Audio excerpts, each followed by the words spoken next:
الحمد لله الذي فضل سيدنا ومولانا محمدا صلى الله تعالى عليه وسلم على العالمين جميعا وأقامه يوم القيامة للمذنبين المتلبسين الخطائين الهالكين شفيعا فصلى الله تعالى عليه وعلى كل من هو محبوب مردود لديه صلاة تبقى وتدوم بدوام الملك الحي القيوم ونشهد أن لا إله إلا الله وحده لا شريك له ونشهد أن سيدنا ومولانا محمدا عبده ورسوله أما بعد فأعوذ بالله من الشيطان الرجيم بسم الله الرحمن الرحيم لا يجرمنكم شنآن قوم على ألا تعدلوا اعدلوا هو أقرب للتقوى صدق الله العلي العظيم. امیر سنی دعوت اسلامی حضرت علامہ شاکر نوری رضوی علماء ملت اسلامیہ اسٹیج پہ جلوگر سنی دعوت اسلامی کے متحرک اور باوقار مبلغین حاضرین اجلاس السلام علیکم ورحمۃ اللہ وبرکاتہ. آئیے ہمارا آپ انتہائی احترام و عقیدت کے ساتھ اپنے اور ساری کائنات کے مرکز عقیدت آقائے دو جہاں حضور رحمت عالم تاجدار مدینہ سرور کائنات محمد الرسول اللہ ارواحنا فدا صلی اللہ علیہ وسلم کی بارگاہ بے کس پناہ میں درود پاک کی نظریں پیش کر لیں. اللہم صلی علی سیدنا مولانا محمد معدن جود والکرم وآلہ الکرام اجمعین. مجھے جو آج عنوان دیا گیا ہے وہ ہے اسلام کا نظام عدل. یہ اتنا وسیع اور اس قدر علمی عنوان ہے کہ میں نہیں سمجھتا کہ میں اس کے ساتھ انصاف کر سکوں گا. اسلام سرتاسر عدل ہے. قرآن پاک عدل کے نظام کو عطا فرمانے والی کتاب ہے. احادیث مبارکہ میں عدل کے حوالے سے سینکڑوں احادیث مبارکہ موجود ہیں. اسلام کا نظام فقہ سرتاسر عدل ہے. اسلام کے علاوہ دنیا میں کوئی نظام زندگی اور سسٹم آف لائف ایسا نہیں ہے جہاں عدل اپنی حقیقی شکل میں پایا جا رہا ہو. آپ اگر اقوام عالم کی تاریخ کا مطالعہ کریں تو جب سے انسان نے شعور کی آنکھ کھولی ہے اس وقت سے لے کے آج تک انبیاء کرام کو چھوڑ کر کے آپ دیکھیں تو دنیا نے مختلف نظاموں کا تجربہ کیا. مختلف نظام ہے باطل اس اعلان کے ساتھ یہ سب سے بہتر نظام ہے انسانیت کے لیے دنیا کے سامنے آئے، لیکن اس عدل اجتماعی یا سوشل جسٹس کی حقیقی بنیادوں کو نہ پانے کی وجہ سے ناکام ہو گئے. ابتداءً قبائلی نظام تھا. قبیلے کسی کو اپنا سربراہ چن لیتے تھے اور وہ سربراہ حاکم مطلق ہوتا تھا. جو فیصلہ وہ کر دیتا غلط ہو یا صحیح ہو قبیلے کے دوسرے افراد کو ماننا پڑتا تھا. آج بھی یہ نظام دنیا کے مختلف ملکوں میں موجود ہے. قبائلی نظام جس میں ظلم ہے، بربریت ہے، وحشت ہے، درندگی ہے. کسی ایک انسان کو دوسرے انسانوں کی جان، مال اور عزت و آبرو کا مالک بنا دیا جاتا ہے اور اس کے پیچھے کوئی دستاویز، کوئی قانون نہیں ہوتا جو اس ایک انسان کے ہاتھ کو روک سکے، اس کے فیصلے کے لیے بنیادیں فراہم کر سکے. اس کے بعد شہنشاہیت کا زمانہ آیا تو بہت سے قبائل مل کے ایک بادشاہ چن لیا کرتے تھے اور پھر بادشاہ حاکم مطلق ہوتا تھا. وہ جو چاہتا کرتا، جیسے چاہتے فیصلہ کرتا. اس کے سامنے کوئی ایسا نظام نہیں تھا کہ جس کو بنیاد بنا کر کے وہ انصاف فراہم کر سکے. اقوام عالم کی تاریخ میں بادشاہوں کے دور میں سوائے ان چند بادشاہوں کے جنہوں نے قرآن و حدیث کو بنیاد بنا کے اسلامی فکر اور اسلامی نظام کی بنیاد پر عدل کا معاشرہ قائم کیا، دنیا میں بادشاہ کہیں نہیں ملتے جنہوں نے انصاف سے دنیا کام لیا ہو. آپ دیکھیں اپنے دور میں فرائنہ ہیں، نمرود وغیرہ ہیں، یہ سرکش بادشاہ ہیں. اس کے بعد قافلہ آگے بڑھتا ہے تو اسکندر اعظم ہو رہے ہیں، روم کے بادشاہ ہیں، ایران کے بادشاہ ہیں، اور ہندوستان جو کئی ہزار خطوں میں بٹا ہوا تھا ان کے بادشاہ ہیں. ان کے آپ بتا دیجئے کہ کیا ان میں کہیں بھی انصاف کا حقیقی تصور پایا جاتا ہے؟ یہ بادشاہت کیا باضابطہ ظلم کی بدترین تصویر نہیں تھی کہ ایک انسان پورے ملک کا یا پورے خطے کا مالک بن جاتا تھا اور وہ جو چاہتا تھا سو کرتا تھا، اس کے سامنے دم مارنے کی گنجائش نہیں ہوتی.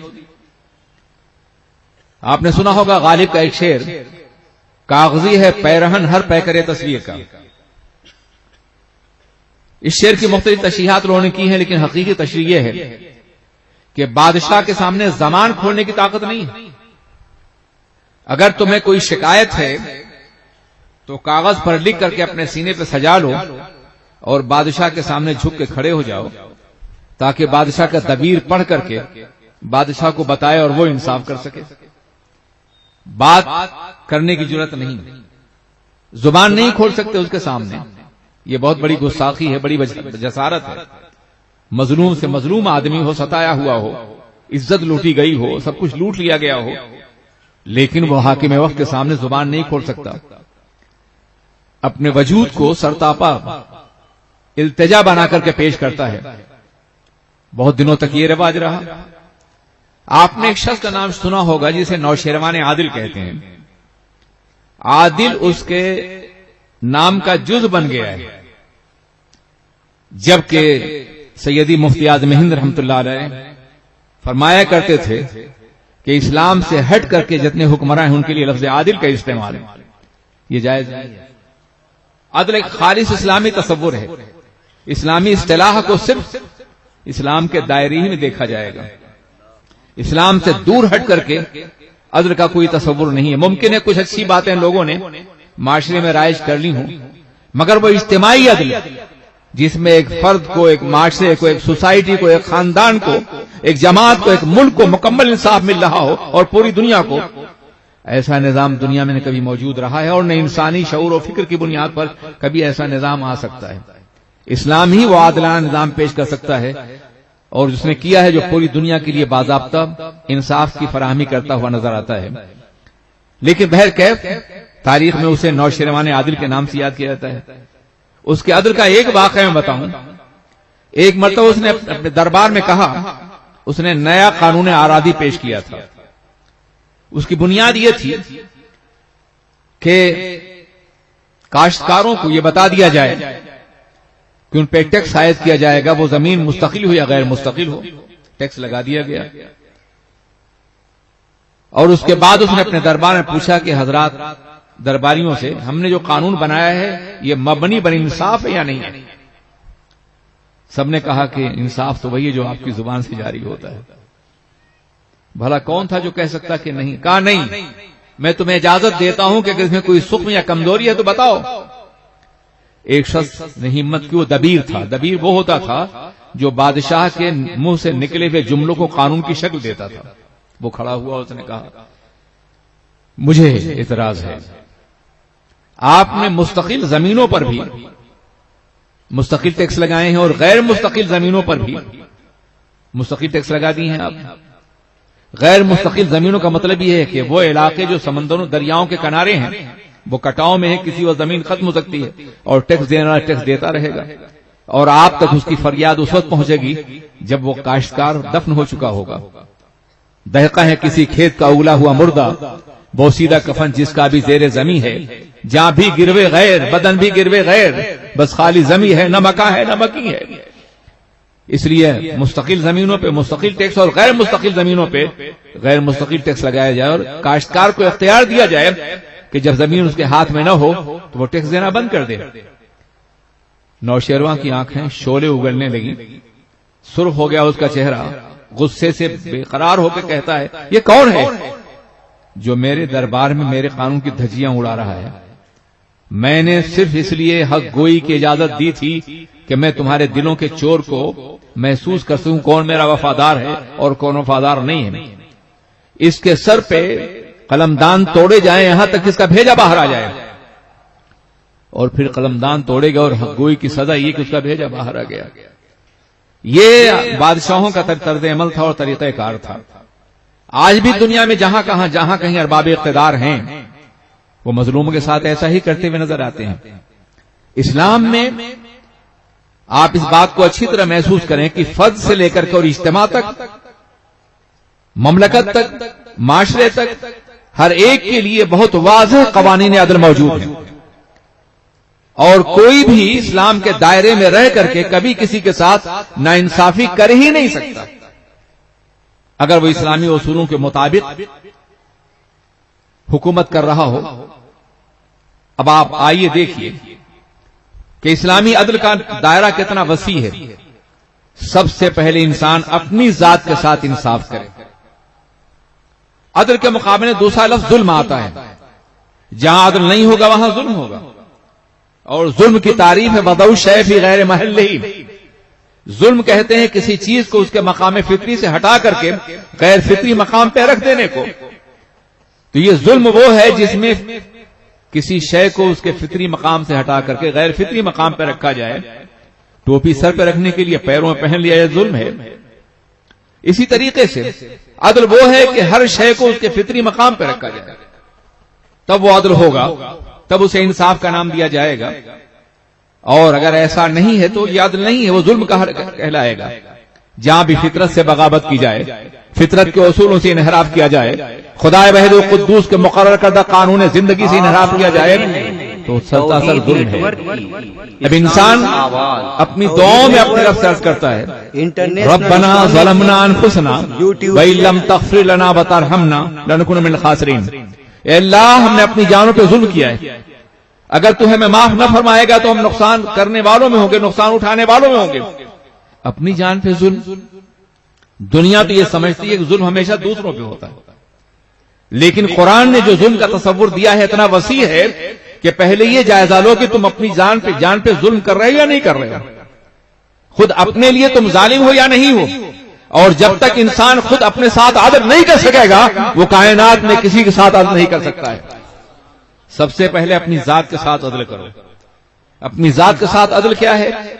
اللہ تمہارا خالق ہے، اللہ پروردگار ہے، اللہ مالک ہے، اللہ رازق ہے، اللہ محیی اور ممیت ہے، اس کی بارگاہ میں حاضر ہونا ہے۔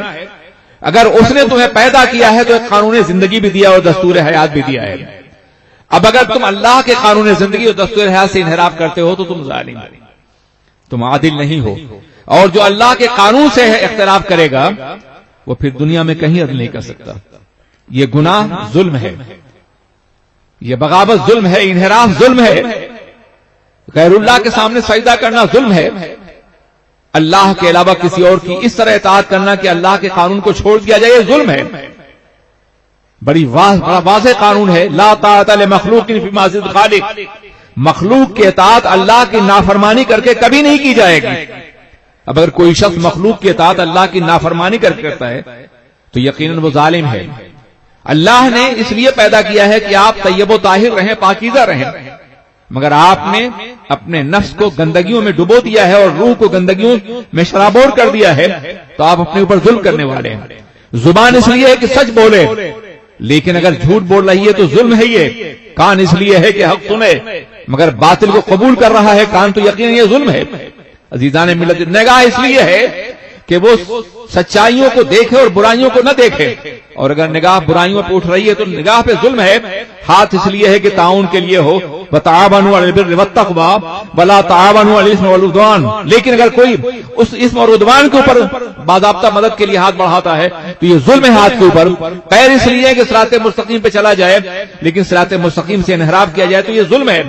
ہر عضو ظلم کرتا ہے، ہر عضو خدا کی بارگاہ میں جواب دہ ہے، ہر عضو بولتا ہوا نظر آتا ہے۔ آپ احتساب کیجئے کہ ہم خود اپنے ساتھ عدل کر رہے ہیں یا نہیں کر رہے ہیں، کیا ہم اپنے اوپر ظلم کر رہے ہیں؟ اور جب ایسا ظلم ہوتا ہے تو انسان خدا کی بارگاہ میں کہتا ہے اللہ میں نے اپنی ذات پر ظلم کیا ہے، میں نے اپنے ذات کے ساتھ عدل نہیں کیا ہے. مجھے تو نے پیدا کیا تھا اپنی عبادت کے لیے, وما خلقت الجن والانس الا لیعبدون, لیکن میں نے تیری عبادت نہیں کی, میں نے اپنے اوپر ظلم کیا ہے. اور جو شخص اللہ کے قانون کا پابند ہوگا وہ کبھی کسی کے ساتھ ظلم نہیں کر سکتا ہے. یہ ایک فرد کا اپنی ذات پہ ظلم ہے. پھر اس کے ساتھ ساتھ اس کا اپنا معاشرہ ہے, اس کی اپنی فیملی لائف ہے. یہ دیکھنا ہے کہ وہ شخص اپنی فیملی لائف پہ ظلم کر رہا ہے یا نہیں کر رہا ہے. بچوں کے حقوق ادا کر رہا ہے, بیوی کے حقوق ادا کر رہا ہے, ماں باپ کے حقوق ادا کر رہا ہے یا نہیں کر رہا ہے. کسی کے ساتھ ناانصافی تو نہیں کر رہا ہے, بھائی بھائی کا حق تو نہیں مار رہا ہے, باپ اپنے بیٹوں میں ناانصافی تو نہیں کر رہا ہے, بیوی شوہر اپنی بیوی کا حق تو نہیں مار رہا ہے, اس کے ساتھ زیادتی تو نہیں کر رہا ہے. عالم یہ ہے کہ ایک سے زیادہ اگر شادیوں کی اجازت دی گئی ہے تو اس میں بھی عدل مطلق کی شرط لگائی گئی ہے. فرمایا کہ میں لم تعدلوا فواحدہ, اگر تم عدل نہ کر سکو تو ایک کے ساتھ کرو. ہماری آئلی زندگی بھی عدل کے ساتھ ہے, انصاف کے ساتھ ہے, ورنہ ہماری آئلی زندگی, ہماری خاندانی زندگی, معاشرتی زندگی, ہماری فیملی لائف بھی سرتاسر ظلم بن جائے گی, منتشر ہو جائے گی, تباہ ہو جائے گی. بیٹا باغی ہو جائے گا, بیوی باغی ہو جائے گی, شوہر طلاق دے دے گا. اگر معاشرے میں انصاف نہیں ہوگا, اگر ہر ایک کا حق ادا نہیں کیا جائے گا, ہر ایک کے حقوق کی رعایت نہیں کی جائے گی. عزیزان ملت اسلامیہ, اب اس کے بعد جب معاشرہ آگے بڑھتا ہے تو بہت سے معاشرے مل کر کے ایک قوم تشکیل پاتی ہے.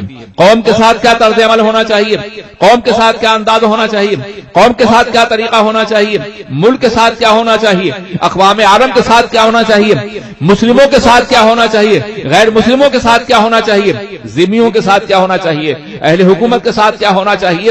یہ ایک دائرہ ہے جو پھیلتا ہے اور ہر ایک کے لیے عدل کی بے شمار مثالیں احادیث مبارکہ میں, قرآن عظیم میں اور خلفائے راشدین کی مقدس زندگی ملتی ہے, جنہوں نے عدل اجتماعی اور سوشل جسٹس کو قائم کر کے دنیا کا بہترین نظام دنیا کے سامنے پیش کیا تھا. آئیے اس سے پہلے کہ ہم واقعات کی روشنی میں اور حقائق کی روشنی میں عدل اجتماعی اور انصاف کا جائزہ لے سکیں, پہلے یہ جائزہ لیں کہ قرآن کیا کہتا ہے اور حقوق کی تفصیل کیا ہے.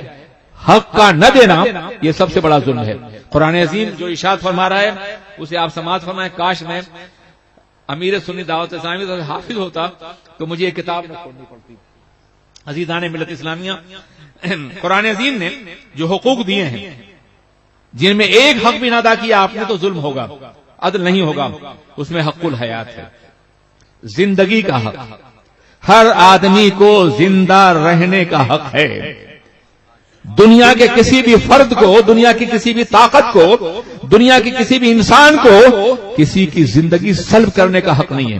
موت بلا شبہ اللہ کے فیصلے سے آتی ہے, لیکن موت کا جو سبب بنتا ہے وہ ظالم ہے اور عدل کے نظام سے انحراف کرنے والا ہے. حق الحیات. کیا دنیا کے کسی دستور میں اور ضابطے میں اس قدر وضاحت کے ساتھ زندگی کا حق دیا گیا ہے؟ کیا قرآن عظیم نے ارشاد فرمایا ہے کہ من قتل نفسا بغیر نفس فساد فی الارض فکانما قتل الناس جميعا, جس نے کسی جان کو بلا وجہ کے قتل کیا ہے اس نے پوری انسانیت قتل کیا ہے. ایک قتل کو پوری انسانیت کی قتل کیوں قرار دیا گیا؟ اس لیے کہ فرد انسانیت کا جز ہے. اگر فرد پہ ظلم ہوگا تو پوری انسانیت پہ ظلم ہوگا. آپ جانتے ہیں نا, امام اہل سنت نے فرمایا ہے کہ ایک قطرہ پورے سمندر کو, دریا کو ریپرزینٹ کرتا ہوا نظر آتا ہے. تو تیرا قطرہ, تو میں عرض کرنا چاہتا ہوں کہ یہ قطرہ ایک قطرہ پانی کے اندر وہ ساری خصوصیات ہیں جو اس کا تجزیہ کیجئے جو پورے سمندر کے اندر ہیں. ایک انسان کے اندر انسانیت کی پوری خصوصیات ہیں جو پوری انسانیت کے اندر ہے. اس لیے ایک انسان کو قدر کرنا پوری انسان کو قدر کرنا ہے, اور جو ایک انسان کو بچاتا ہے پوری انسان کو بچاتا ہے. اس سے بہتر نظام کہیں دیکھا ہے آپ نے؟ عدل کا اس سے بہتر تصور دیکھا ہے جہاں انسانیت کے احترام کے لیے اتنی بنیادیں فراہم کی گئی ہوں؟ بہت تفصیل ہے, یہ سرسری طور پر گزروں گا, مجھے معلوم نہیں ہے کہ آپ نے کتنا ٹائم رکھا ہے اس کے لیے, اس وسیع ترین موضوع کے لیے. حق الحیات کے بعد دوسرا حق ہے حق الحریت. ہر انسان کو اپنے انسانی دائرے کے اندر رہ کر کے آزادی کا حق ہے. کوئی کسی غلام نہیں بنا سکتا. سلیوری ختم کر دی ہے اس قانون نے اور اس ضابطے نے. ہر انسان آزاد پیدا ہوا ہے, اسے آزاد رہنا ہے. اسے غلام بنانا, زنجیروں میں جکڑنا اور اس کی آزادی کو سلب کرنا, خواہ وہ زبان کی آزادی ہو, فکر کی آزادی ہو, چلنے پھرنے کی آزادی ہو, مذہب کی آزادی ہو, خیالات کی آزادی ہو, ان آزادیوں پر پابندی لگانا دراصل یہ ظلم ہے, یہ عدل کے خلاف ہے. حق حریت دینا بے پناہ ضروری ہے. حق حریت میں جتنے تفصیلی عناوین آتے ہیں اس کے لیے بہت زیادہ وقت چاہیے، بلکہ کتابیں چاہیے. حق حریت ہے، اس کے بعد حق المساوات ہے، ہر انسان کو دوسرے انسان سے برابر سمجھا جائے. وہ پہلا مذہب ہے اسلام جس نے مساوات کا تصور دیا ہے، اور جس نے دنیا کو یہ بتایا ہے کہ کلکم من آدم و آدم من تراب، تم سب آدم کی اولاد ہو، آدم کو مٹی سے پیدا کیا گیا تھا. لا فضل لعربین علی عجمین ولا لعجمین علی عربی الا بالتقوی، کسی عربی کو عجمی پر اور کسی عجمی کو عربی پر کوئی فضیلت نہیں ہے مگر صرف تقوی کی بنیاد پر. ایک مقام پر نہیں، کتنے مقام فرمایا گیا کہ تمہیں ایک جان سے پیدا کیا گیا ہے، اور جہاں یہ کہا گیا ایک جان سے پیدا کیا، یا ایھا الناس کہا گیا ہے، تمام انسانوں کو مخاطب کیا گیا ہے. تمہیں ایک جان سے پیدا کیا گیا ہے، اور جب ایک جان سے پیدا کیا گیا ہے تو ایک دوسرے پہ تفوق، ایک دوسرے برتری، ایک دوسرے کو غلام بنانا، ایک دوسرے کی تذلیل کرنا، یہ ساری باتیں انتہائی جاہلانہ اور وحشیانہ ہیں. ہر انسان کو دنیا میں جینے کا مساوی حق حاصل ہے، اور مساوات کی لمبی تعریف ہے جس کا تذکرہ یہاں نہیں کیا سکتا. اس کے بعد العدالہ، ہر انسان کو انصاف کا حق حاصل ہے، خواہ وہ غریب ہو یا امیر ہو، سرمایہ دار ہو یا تاجدار ہو، اسے یقینی اور لازمی طور پہ انصاف ملنا چاہیے. عدالت اور عدل کے ساتھ ہونا چاہیے. اگر کوئی شخص، کوئی حکمراں، کوئی حکومت، کوئی مملکت تمام انسانوں کے ساتھ انصاف نہیں کرتی ہے تو وہ ظالم ہے اور عدل کے نظام کو تباہ کرنے والی ہے. یہ بھی بے پناہ ضروری ہے. حق الحمایت، یقینی طور پہ ایک انسان کو دوسرے انسان کی حمایت کا جائز بنیادوں پہ حمایت کا حق حاصل ہے، ناجائز بنیادوں پہ نہیں. ظالم کی حمایت نہیں کی جائے گی. آقا دو جہاں علیہ الصلوۃ والسلام نے ارشاد فرمایا انصر اخاک ظالما کان و مظلوما، اپنے بھائی کی مدد کرو خواہ تمہارا بھائی ہو ظالم ہو یا مظلوم ہو. صحابہ کرام نے کہا یا رسول اللہ مظلوم کی مدد تو کی جا سکتی ہے مگر ظالمی کیسے؟ آپ فرما رہے ہیں اپنے بھائی کی مدد کرو، ظالم ہو یا مظلوم ہو. یہ یونان کا بھی قانون تھا، میرے آقا نے اس کی نئی تشریح دی، نیا انداز دیا ہے. آقا نے فرمایا علیہ الصلوۃ والسلام انصر اخاک ظالما کان و مظلوما، اپنے بھائی کی مدد کرو خواہ وہ ظالم ہو یا مظلوم ہو. صحابہ نے کہا رسول اللہ کیسا مزاج بنا دیا تھا میرے آقا نے، یونان کے صدیوں کے قانون کو پیروں تلے روک دیا ہے. صحابہ نے پوچھ رہے ہیں یا رسول اللہ ظالم کی مدد کیسے ہوگی؟ کہا ظالم کی مدد یہ اس کو ظلم سے باز رکھو، یہ اس کی مدد ہے. جتنا ظلم کرے گا اتنا ہی عذاب الہی کو اپنے اوپر لا دے گا. آقا دو جہاں علیہ الصلوۃ والسلام تشریف فرما ہے، ایک جنازہ جا رہا ہے تو آپ فرماتے ہیں مستریح اور مستراح، یہ جنازہ آرام دینے والا ہے یا آرام پانے والا ہے؟ صحابہ کرام نے کہا یا رسول اللہ تشریح، تو آپ نے فرمایا میرے آقا کا انداز خطاب یہ تھا کہ ذہن الرٹ ہو جاتا، ذہن مکمل آمادہ ہو جاتا تھا بات سمجھنے کے لیے. پہلے وضاحت نہیں فرماتے تھے بلکہ سوال چھوڑ دیتے تھے تاکہ ذہن میں بات بیٹھ جائے. کہ رسول اللہ یہ مستری اور مستراح یعنی یہ جنازہ جو ہے آرام دینے والا کیسے، آرام پانے والا کیسے ہے؟ تو کہا اگر یہ گناہگار ہے تو اس کا بوجھ قبر میں اتار دیا جائے، یہ آرام دینا ہے لے جانے والوں کے لیے، اور نیک ہے تو جلدی قبر اتارا جائے، اللہ کی رحمتوں سے وابستہ کر دیا جائے. عزیزان ملت اسلامیہ، اس کے ساتھ ساتھ حق و حمایت کی تعظیم، یعنی اگر کوئی شخص معذب ہو رہا ہو تو اس کے خلاف اٹھنا اور اس کی باضابطہ طور پر اس کے خلاف اٹھنا اور آواز بلند کرنا اور اس کا تعاون کرنا یہ بے پناہ ضروری ہے. حق المشارکہ فی الحیات العامہ، عام زندگی میں ایک دوسرے کا شریک ہونا. یاد رکھیے کہ انسان کی بنیاد تعاون اور تمانوں پر ہے. انسان کی بنیاد، انسان ایک دوسرے کی مدد اور ایک دوسرے کے دفاع کے بغیر زندہ نہیں رہ سکتا ہے. بچہ پیدا ہوتا ہے تو پیدا ہونے کے بعد ہی تعاون اور تمانوں کے راستے پہ چلتا ہے.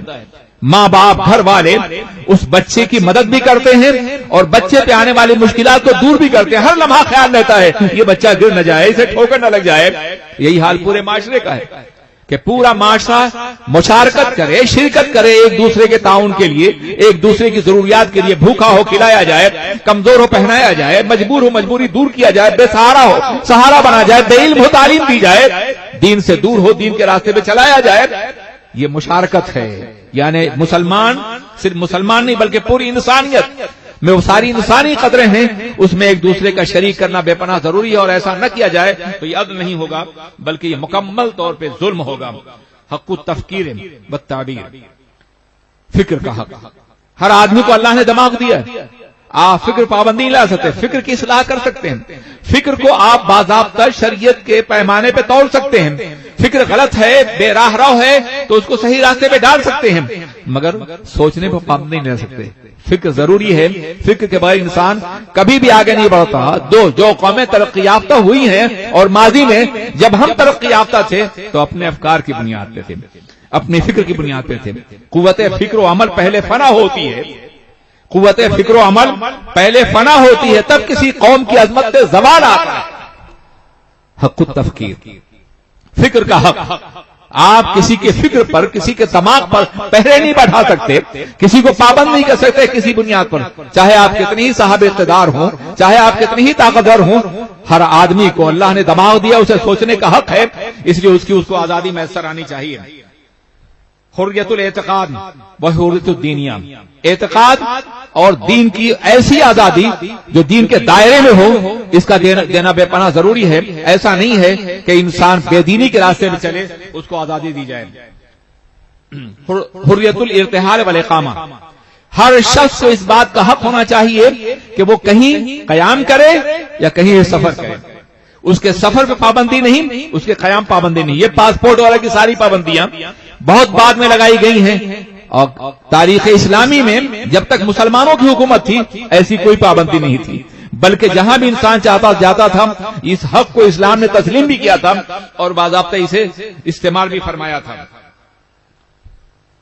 حق الاقلیات، اگر آپ اکثریت میں ہیں اور حکمراں ہیں اور آپ کے ملک میں یا آپ کے دائرے حکومت میں کچھ اقلیتیں رہتی ہیں تو ان کے حقوق کا رعایت کرنا بھی عدل کے عین تقاضے کے مطابق ہے۔ آپ کسی بھی اقلیت پر ظلم نہیں کر سکتے، ان کے حقوق کو مار نہیں سکتے ہیں۔ آقا دو جہاں علیہ الصلوۃ والسلام فرمایا، مسلم مملکت میں اگر کوئی ذمی ہے اور اس کے ساتھ کسی نے ناانصافی یا ظلم کیا ہے اور دنیا میں اسے انصاف نہیں ملا تو کل میں خدا کی بارگاہ میں اس کا وکیل بن کے کھڑا ہوں گا، اس کو انصاف دلاؤں گا۔ یہ آقا فرماتے ہیں۔ بتاؤ دنیا کی تاریخ میں کسی مذہب نے یہ تصور دیا ہے، کسی نظام نے یہ تصور دیا ہے؟ دنیا میں تو انصاف کرنا ہی ہے ایک مسلم حکومت کو۔ اب یہاں ایک بات آتی ہے ذمی کی۔ عام طور پہ مستشرقین یورپ نے اور دنیا کی دوسری قوموں نے اسے بہت زیادہ بھیانک بنا کے پیش کیا ہے۔ ذمی مانے وہ لوگ جو مسلمانوں کے ذمے ہوں، جن کی پوری ذمہ داری مسلمانوں کی ذمہ داری ہو۔ اس لفظ کو باضابطہ طور پہ عام کر کے اس کا غلط معنی پہنا کر کے لوگوں کو اسلام سے باغی کرنے کی کوشش کی ہے۔ اس کا میں صحیح معنی بتانے کی کوشش کروں گا۔ وہ لوگ جو مسلمانوں کے ملک میں رہتے ہیں، مسلمان ذمہ دار ہیں ان کے سارے حقوق کا، یہ ہے ذمی کا مفہوم۔ ان کی عزت کا، ان کی آبرو کا، ان کے جان کا، ان کے مال کا، ہر ایک کا تحفظ کرنا حکومت اسلامیہ کی ذمہ داری ہے۔ اس کے بدلے میں اس سے تھوڑا سا معاوضہ لیا جاتا ہے۔ کیوں لیا جاتا ہے؟ مسلمان کو زکوٰۃ دینا ہے، غیر مسلم کو نہیں۔ مسلمان کو کی وراثت تقسیم ہونی ہے، غیر مسلم کی نہیں۔ مسلمان کو اپنے ملک کے دفاع کے لیے جان دینا ہے جہاد میں، غیر مسلم کی پابندی نہیں ہے۔ تو ان تمام حقوق کے لیے زکوٰۃ سے زیادہ کم، بہت کم زکوٰۃ بہر کے بہت زیادہ ہے، 2.5% ہے، 1% بھی نہیں بنتا جو ذمیوں سے باضابطہ ٹیکس دیا جاتا ہے۔ اور یہ اس لیے تھا کہ ان کے جان، ان کی مال کی حفاظت مسلم حکومت کر رہی ہے، مسلمان فوجی کر رہے ہیں، اس لیے ان کی یہ ہے۔ اب آپ اگر یہ کہیں کہ آج ٹیکس لگایا جاتا ہے کسی قوم کے اوپر تو یہ کوئی زیادتی تو نہیں ہے، ٹیکس لگانا ضروری ہے، اس کے بغیر حکومت چلے گی کیسے؟ تو ایک نظام حکومت کو سنبھالنے کے لیے اور مسلمانوں کے انصاف کا یہ اعلان جب حضرت عمر فاروق رضی اللہ تعالیٰ عنہ نے شام پہ قبضہ فرمایا، قبضہ نہیں کیا، شام ان کے حوالے کیا گیا، اور جب ایران سے جنگ ہونے لگی اور وہاں ضرورت پڑی دفاع کے لیے تو آپ نے شامی فورسز کو ایران میں منتقل کیا، تو آپ نے تمام ذمیوں سے لیے ہوئے ٹیکس کو واپس کر دیا۔ کہا چند دنوں کے لیے ہم تمہاری حفاظت نہیں کر سکتے، اس لیے تم اسے واپس لے لو۔ اور جب انہوں نے لیا تو ان کی آنکھوں میں آنسو تھے اور کہا جب تک رومن حکومت کرتے تھے وہ ہم کو لوٹ کے لے آتے تھے، لیکن تم کتنے عظیم ہو کہ تم نے جائز حق لیا ہے اور تم واپس کر رہے ہو۔ یہ حق الاقلیات ہے، اور بھی بہت سے دائرے ہیں جس پہ گفتگو کی جاتی ہے۔ حق و بناء الاسرہ، خاندان بنانے کا حق۔ آج خاندان کو توڑا جا رہا ہے. پوری دنیا میں ایک ایسا طرز زندگی نافذ کیا جا رہا ہے کہ نہ باپ بیٹے کی پرواہ کرتا ہے، نہ بیٹا باپ کی. جہاں بالغ ہوا الگ ہو گیا، باپ بوڑھا ہو گیا ہے، کمزور ہو گیا ہے، سہارے کی ضرورت ہے. جب یہ بچہ تھا ظالم بیٹا تو باپ نے سہارا دیا، کھلایا، چلایا، پہنایا، جوان کیا، اور پھر جوانی کے شباب میں آ کر کے، جوانی کے جوش میں آ کر کے اپنے خاندان کو اس نے بکھیر دیا. بہن الگ ہو گئی، ماں الگ ہو گئی، بھائی الگ ہو گیا، بیٹا الگ ہو گیا، اور بوڑھے ماں باپ تنہا مر رہے ہیں اور کوئی سہارا دینے والا نہیں ہے. حق و بناء الاسرہ، خاندانی نظام کو باقی رکھنے کا حق بھی اسلام ہر ایک فرد کو دیتا ہے. اسلامی نظام زندگی میں، اسلامی نظام عدل میں یہ حق کبھی نہیں ہو سکتا کہ کوئی اپنے خاندان کو بکھیر کر کے حکومت کی اتباع کرے، حکومت کے فیصلے کو مانتے ہوئے نظر نہیں. خاندان سے باضابطہ طور پہ قبائل بنتے ہیں، قبائل سے مملکتیں بنتی ہیں، حکومتیں بنتی ہیں. اس لیے حق و بناء الاسرہ، خاندان کو باقی رکھنے اور خاندان کو بچانے کا حق ہر فرد کو حاصل ہے کہ وہ اپنے خاندان کو ٹوٹنے سے بچائے، خاندان کو بکھرنے سے بچائے. یہی وجہ ہے کہ صلہ رحمی کا ایک باضابطہ قانون قرآن عظیم نے عطا فرمایا ہے. وصلوا الارحام حدیث پاک میں ہے، صلہ رحمی کرو. صلہ رحمی کون ہے؟ وہ خاندان کے افراد ہی تو ہے نا جن کے ساتھ سلوک کیا جائے گا. اور یہ بھی فرمایا گیا کہ تم چاہے لاکھوں نیکیاں کرو، اگر تم خطا رحم کرتے ہو، صلہ رحمی نہیں کرتے ہو، خاندان کے لوگوں کے ساتھ بہتر سلوک نہیں، تمہاری باتیں قبول نہیں، تمہارا روزہ قبول نہیں، تمہاری توبہ قبول نہیں ہے. اس لیے خاندان کی باضابطہ تشکیل کو ایک حق دیا گیا ہے. اس کے ساتھ الحقوق الاقتصادی المختلفہ، مختلف اقتصادی، سرمایہ داری اور دولت کے اعتبار سے جو حقوق ہوتے ہیں ان کی مکمل رعایت کرنا. ایسا نہ ہو کہ یہ دولت جو ہے اغنیاء کے درمیان میں گردش کرتی رہے اور غریبوں کو اس کا فائدہ نہ پہنچے. زکوٰۃ کا نظام اسی لیے قائم کیا گیا ہے کہ 2.5% زکوٰۃ دے کر کے اپنے دولت میں غریبوں کو شریک کرو، اور مرنے سے پہلے وصیت کر جاؤ یا مرنے کے بعد بغیر وصیت کے تمہاری دولت، تمہارا سرمایہ، تمہارے بچے، تمہارے بیوی، تمہارے گھر والوں میں تقسیم ہو جائے تاکہ دولت ایک مقام پہ مرتسم نہ ہونے پائے اور جمع نہ ہونے پائے. اس طرح دولت کے پھیلاؤ اور بہاؤ کو اسلام نے اقتصادی نظام کے تحت ضروری قرار دیا ہے. عزیزان مسلم، حق الزوجہ، بیوی اور شوہر کا ایک دوسرے پہ حق ہے. آپ بارہا سن چکے ہوں گے. حق الفرد فی حمایت، اور ایک فرد کی حق اپنے کلچر، اپنی تہذیب کی حمایت اور اپنی خصوصیات کو باقی رکھنے کے سلسلے میں. اگر کسی قوم کا کوئی کلچر ہے، کوئی تہذیب ہے، اور وہ کلچر اور تہذیب شرافت انسانی اور اقدار انسانی سے ٹکرا نہیں رہی ہے تو اسے باقی رکھنے کا حق ہے.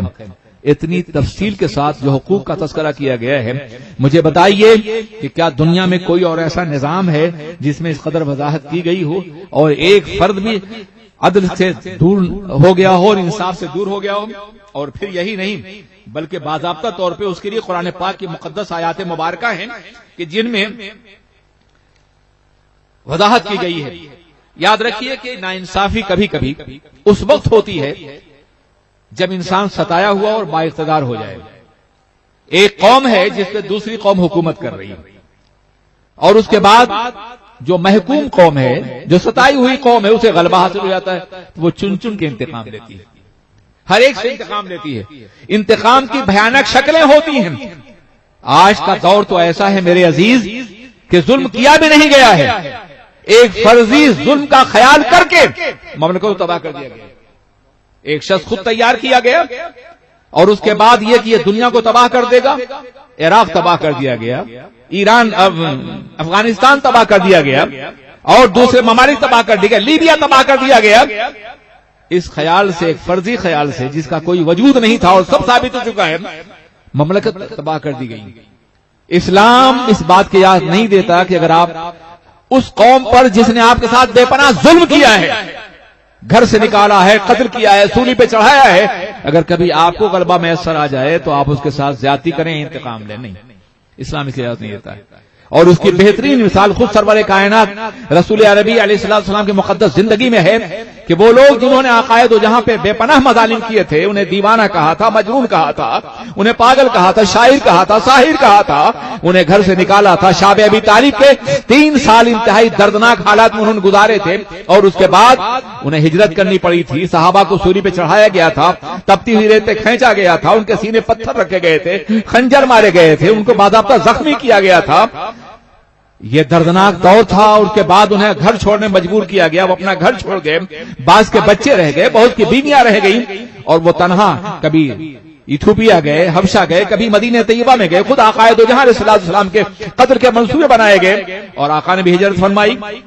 اتنے دردناک دور سے گزرنے کے بعد بھی جب اللہ کے رسول فاتح مکہ بن کر کے آئے تو سابقہ امتوں کی رعایت کو دیکھ کر کے، روم اور ایران کی جنگوں کے نتائج کو دیکھ کر کے مکہ لرز رہا تھا، کانپ رہا تھا کفار کہ آج ہم سب کو قتل کر دیا جائے گا، آج ہم سب کو تباہ کر دیا جائے گا، ہم سب کو برباد کر دیا جائے گا، آج کے بعد ہمیں زندہ رہنے کا کوئی حق نہیں ہے، ہم نے بڑے مظالم کیے ہیں محمد عربی صلی اللہ علیہ وسلم اور ان کے دیوانوں کے اوپر۔ مگر اللہ کے رسول جب داخل ہوئے ہیں مکہ مکرمہ میں تو ایک فاتح کی حیثیت سے نہیں، ایک بندے کی حیثیت داخل ہوئے ہیں، بندگی کا مظاہرہ کرتے ہوئے داخل ہوئے ہیں۔ آپ نے اونٹ کی کوہان پہ اپنا سر جھکا رکھا ہے، اللہ کی تسبیح پڑھ رہے ہیں، اور کسی نے جوش میں کہہ دیا ہے الیوم یوم الملحمہ، آج کا دن تو خون ریزی کا اور انتقام کا دن ہے۔ اللہ نے سنا، اللہ کے رسول نے سنا تو سجدے سے سر اٹھایا اور کہا نہیں، الیوم یوم المرحمہ، آج کا دن رحم کا دن ہے، آج کا دن انصاف کا دن ہے، آج کا دن محبت کا دن ہے۔ آپ اندازہ فرمائیں، اور وہ قائد تھے جنہوں نے یہ کہا تھا، وہ اپنے فوج کے قائد تھے، ان سے جھنڈا لے کر کے ان کے بیٹے کو عطا کر دیا گیا، تم قیادت کرو، اب یہ قیادت قابل نہیں رہ گئے۔ آپ اندازہ کر سکتے ہیں کہ وہ قوم جس نے ظلم کی انتہا کر دی تھی، جب غلبہ ہوا ہے تو اس قوم سے پیار کا کتنا عظیم سلوک کیا گیا۔ غزوہ بدر میں جو لوگ گرفتار ہوئے ہیں، اس زمانے میں قید خانہ نہیں تھا، اس زمانے میں اللہ کے رسول نے ان قیدیوں کو مسلمانوں گھروں میں دے دیا تھا، انہیں مہمان بنا لو، اور وہ قیدی جب مسلمان ہوئے تو انہوں نے بیان دیا ہے کہ جن کے گھر میں ہم مہمان تھے ان کے بچے بھوکے رہتے تھے اور ہمیں کھانا کھلایا جاتا تھا۔ یہی وہ اخلاق تھا جس کی بنیاد پر انہوں نے اسلام قبول کیا۔ کیا ایسی کوئی مثال تاریخ انسانی ملتی ہے؟ کسی بھی قوم کے اندر، کسی بھی طبقے کے اندر، میرے پاس اتنا وقت نہیں ہے کہ میں ہر قوم کی تاریخ ادھیڑ کر کے رکھ دوں کہ کس قوم نے کس کے ساتھ کتنا ظلم کیا ہے اور کتنی زیادتی کی ہے۔ آپ دور نہ جائیے، پہلی جنگ عظیم اور دوسری جنگ عظیم میں قتل ہونے والے اور مرنے والوں کی تعداد کا جائزہ لیے، کئی کروڑ افراد ہیں، کئی کروڑ بلکہ اربوں کی تعداد میں جو پہلی جنگ عظیم اور دوسری جنگ عظیم میں مارے گئے ہیں۔ بیوائیں بنی ہیں، ان کی بیویاں، بچے باضابطہ بدترین دور سے دوچار ہوئے ہیں، اور اگر کمزور ممالک ہیں تو وہاں کی لڑکیوں کے ساتھ زنا کیا گیا ہے اور حرامی پیدا کیے گئے ہیں۔ دور نہ جائیے، ابھی ماضی قریب میں جو جنگیں ہوئی ہیں باضابطہ طور پر پہلی جنگ عظیم میں، اس میں بعض ممالک کا جائزہ لیے 1 لاکھ ناجائز بچے چھوڑ کے مغربی اقوام اپنے ملکوں کو واپس ہوئی ہیں۔ پوری اسلامی تاریخ میں ایک ایسا واقعہ بتا دیجئے کہ مسلمان حکمرانوں نے قبضہ کرنے کے بعد کسی کی عزت لوٹی ہو، کسی پہ حملہ کیا ہو، کسی کو قتل کیا ہو، کسی پہ زیادتی کی ہو، ایسا کہیں نہیں ہوتا۔ اس لیے کہ اسلام اگرچہ مکمل طور پہ بعد موجود نہیں رہا ہے ان کے دلوں میں، مگر اللہ کا خوف موجود تھا، عزت و آبرو کا تصور موجود تھا، اس لیے باضابطہ طور پر انہوں نے ہر ایک کی حفاظت کی۔ اگر حفاظت نہ کرتے تو بہت سے ملکوں میں 800 سال تک حکومت کرنے کے بعد کیا 10 اور 5% افراد 80 اور 90% افراد کے اوپر حکومت کر سکتے ہیں؟ ایسا کبھی نہیں ہوتا۔ یہ انصاف تھا، یہ عدل تھا، یہ محبت تھی، اور قبائلی نفرتوں کو باضابطہ جمع کرنا تھا، جس کی بنیاد پر یہ حکومتوں کا سلسلہ دراز رہا میرے عزیز ساتھیوں۔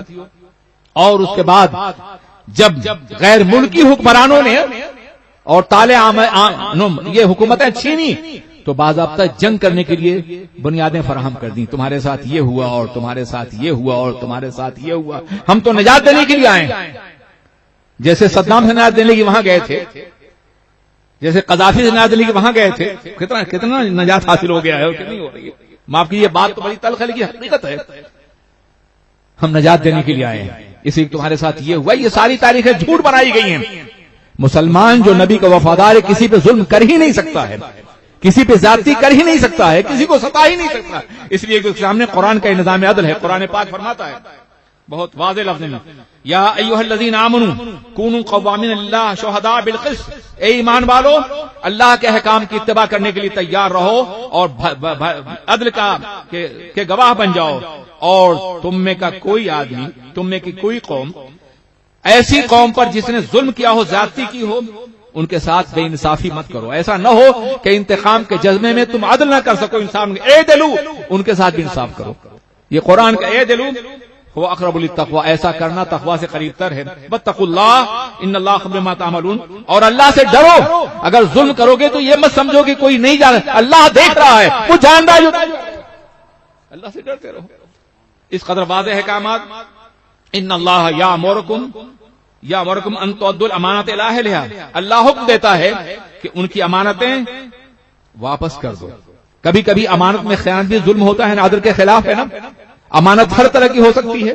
آقائے دو جہاں علیہ الصلوۃ والسلام ایسے امین تھے کہ کفار مکہ دشمن تھے لیکن امانتیں رسول کے پاس رکھواتے تھے.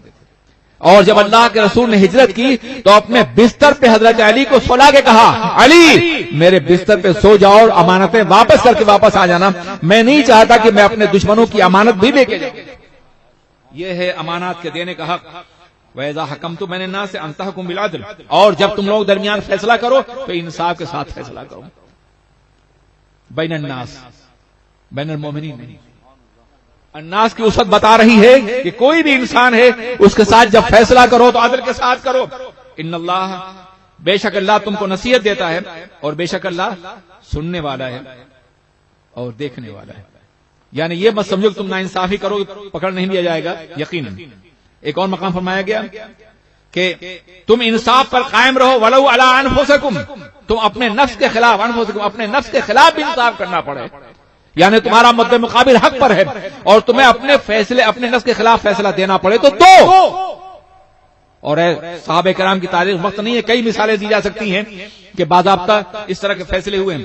ابھی والدین یا اپنے تمہارے والدین کے خلاف ہو یا رشتہ داروں کے خلاف ہو، اگر وہ غنی ہیں یا فقیر ہیں، بس اللہ تبارک و تعالیٰ قانون بہتر ہے. تم اپنی خواہشات کی اتباع مت کرو، تم انصاف کرو اور اس پر قائم رہو. اور یہاں بھی فرمایا گیا کہ بے شک اللہ دیکھنے والا ہے، جو تم کر رہے ہو اس سے خبردار ہے. فرمایا گیا وَلَا تَأْكُلُوا أَمْوَالَكُمْ بَيْنَكُمْ بِالْبَاطِلِ، اپنے مال کو باطل کے ساتھ نہ کھاؤ، آپس میں کسی پہ زیادتی مت کرو. وَتُدْلُوا بِهَا إِلَى الْحُكَّامِ، اور ان کو نہ لے جاؤ حکام کے پاس. لِتَأْكُلُوا فَرِيقًا مِّنْ أَمْوَالِ النَّاسِ، تو کہ لوگوں کے مال کو کھا سکو. بالاسم، گناہوں کی بنیاد پر. اور تم جانتے ہو، یعنی سرمایہ داروں کو مال دے کے، رشوت دے کر کے تم دوسروں کا مال کھانے کے لیے ان کے پاس مت جاؤ، بلکہ انصاف کے ساتھ جس کا مال ہے اسے واپس کر دو. اس کے بعد قرآن عظیم ارشاد فرماتا ہے کہ یا ایھا الذین آمنوا لا تاکلوا اموالکم بینکم بالباطل، اپنے مال کو باطل کے ساتھ مت کھاؤ. الا ان تکون تجارتا عن تراض منکم، مگر یہ کہ وہ تجارت ہو اور آپس میں رضامندی کے ساتھ ایک دوسرے سے فائدہ اٹھاؤ. ولا تقتلوا انفسکم، اور خبردار اپنی جان کو قتل مت کرو، بے شک اللہ بے پناہ رحیم ہے. یعنی ایک دوسرے کے مال کو کھانے کے ساتھ جان کو قتل کرنے کا تذکرہ یہ ہے کہ تم دوسرے کے مال کو کھاؤ گے تو گویا اپنے کو تباہ کرو، اپنے برباد کر رہے ہو. عزیزان ملت اسلامیہ، فرمایا گیا اللہ کے عہد کو پورا کرو جب عہد کرو، اور اپنے قسم کو مت توڑو جبکہ تم نے اس کے بعد مضبوطی کے ساتھ اس کو قسم اختیار کر لیا ہے. اور بے شک تم نے اللہ کو اس کا کفیل بنایا ہے، بے شک اللہ جانتا ہے جو تم کر رہے ہو. اور قرآن عظیم اہل ایمان کی صفت بیان کرتا ہے والذین هم لاماناتهم وعهدهم راعون، یہ مومن وہ ہیں کہ جو ایمان اپنی امانت اور اپنے عہد کی مکمل رعایت کرنے والے ہیں اور کبھی اس سے انحراف نہیں کرنے والے ہیں. اس کے ساتھ ساتھ الجزاء علی قدر، جزا جو ہے محنت کے اعتبار سے دی جائے گی اور سزا بھی اس کے جرم کے اعتبار دی جائے، زیادہ نہیں دی جائے گی. اس کے لیے بہت سی آیتیں مبارکہ ہیں. قرآن کہتا ہے انسان کے لیے وہی ہے جو کوشش کرتا ہوا نظر آئے گا، کوشش کے اعتبار سے اس کی خدمت کی جائے گی. اللہ فرماتا ہے اور جو تمہیں جزا دی جائے گی اسی کی جس کو تم دنیا میں کر رہے ہو، اور ہر ایک کے لیے درجات ہیں جو دنیا میں کرتے ہیں، اور بے شک اللہ تمہارے اعمال سے غافل نہیں ہے. اللہ ارشاد فرماتا ہے وَلَا تَأْخُذُوا النَّاسَ مِنْ أَشْيَائِهِمْ، تم لوگوں کے مالوں میں گھٹیاپن نہ کرو، کمی نہ کرو، بدلو نہیں اسے، اور زمین فساد برپا نہ کرو۔ اگر تم ناپ تول میں یا مال کم اور زیادہ کر کے دو گے، یہ ناانصافی بھی ہے اور زمین میں فساد برپا کرنا بھی ہے۔ عزیزان ملت اسلامی، یہ احکامات قرآن عظیم کے ہیں، اس کے ساتھ قرآن عظیم ارشاد فرماتا ہے کہ کبھی کسی ایک کے جرم کی سزا دوسرے کو نہیں دی جائے گی۔ ایک انسان سے شبہ ہے کہ وہ غلطی کر رہا ہے، آپ نے پوری قوم کو تباہ کر دیا، پورے ملک کو تباہ کر دیا۔ قرآن کا وَلَا تَزِرُ وَازِرَةٌ وِزْرَ أُخْرَىٰ، ایک کے بوجھ کو دوسرا نہیں اٹھائے گا، جو مجرم ہے سزا اس کو دی جائے گی اور کسی اور کو نہیں دی جائے گی۔ یہ انتہائی واضح قانون ہے۔ اب آئیے مجرم کی سزا کو بھی دیکھیے۔ مجرم کی سزا کا معاملہ یہ ہے کہ دنیا میں دو طرح کے لوگ ہوتے ہیں جرم کے حوالے سے بات کی جاتی ہے۔ ایک یہ ہے کہ ایک شخص کلیئرلی مجرم ہے، بہت واضح مجرم ہے، ایک شخص بالکل مجرم نہیں ہے، اور ایک شخص مشتبہ ہے۔ اسلام کا حکم یہ ہے کہ جو مجرم نہیں ہے اسے فوراً چھوڑ دو، اور جو مجرم ہے اسے فوراً سزا دو، اور جو مشتبہ ہے اسے بھی۔ میرے آقا نے فرمایا کہ کسی مشتبہ کو چھوڑ دینا اس کے مقابلے میں زیادہ بہتر ہے کہ کسی مشتبہ کو سزا دے دی جائے۔ آقا دو جہاں فرمانے کے نامی ہے۔ اس لیے اسلامی نظام عدل میں کبھی بھی اور کسی بھی اعتبار سے کوئی زیادتی نہیں ہو سکتی ہے، بلکہ جو کلیئر مجرم ہے، جس کے پاس ثبوت واضح ہے، جس کے لیے اسے سزا دو، اور جو مجرم نہیں ہے اسے فوراً چھوڑ دو۔ یہ نہیں ہے کہ مجرم کو غیر مجرم کو مجرم بنانے کے لیے جیلوں میں رکھو اور زبردستی اسے سزا دینے کی کوشش کرو، اور جو شخص مشتبہ ہے اسے چھوڑ دو۔ 99 امکانات جرم ہیں، ایک ایسا امکان ہے کہ یہ مجرم نہیں ہے، تو فرمایا گیا اسے بھی چھوڑ دو۔ یہ عدل کا وہ نظام ہے جس میں انصاف ہر دروازے پہنچ سکتا ہے۔ اللہ فرماتا ہے وَكُلُّ نَفْسٍ بِمَا كَسَبَتْ رَهِينَةٌ، ہر جان جو بھی اس نے کیا ہے اس کی ذمہ دار ہے، کسی اور کو سزا نہیں دی جائے گی۔ اس طرح کی بہت سی آیات مبارکہ ہیں جس میں اس بات کی وضاحت کی گئی ہے کہ خبردار اگر ایک جرم کرتا ہے تو دوسرے کو سزا نہ دو۔ اس کو فرمایا گیا تمہارے لیے قصاص میں زندگی ہے اگر تم تقوی اختیار کرو، اور جو بھی کوئی برائی اختیار کرتا ہے اس کے مثلی ہی اس کو سزا دی جائے گی، اس سے زیادہ نہیں۔ اسلامک آواز توحید نیٹورک، جس میں اسلام کے نظام انٹرنیشنل اسلامک انصاف یوٹیوب چینل۔ پروردگار عالم ہمیں اور آپ کو اسلامی نظام عدل اور اسلامی نظام انصاف پر عمل کرنے کی توفیق عطا فرمائے۔ اب اس کے بعد دیکھیے صحابہ کرام کا معمول کیا تھا۔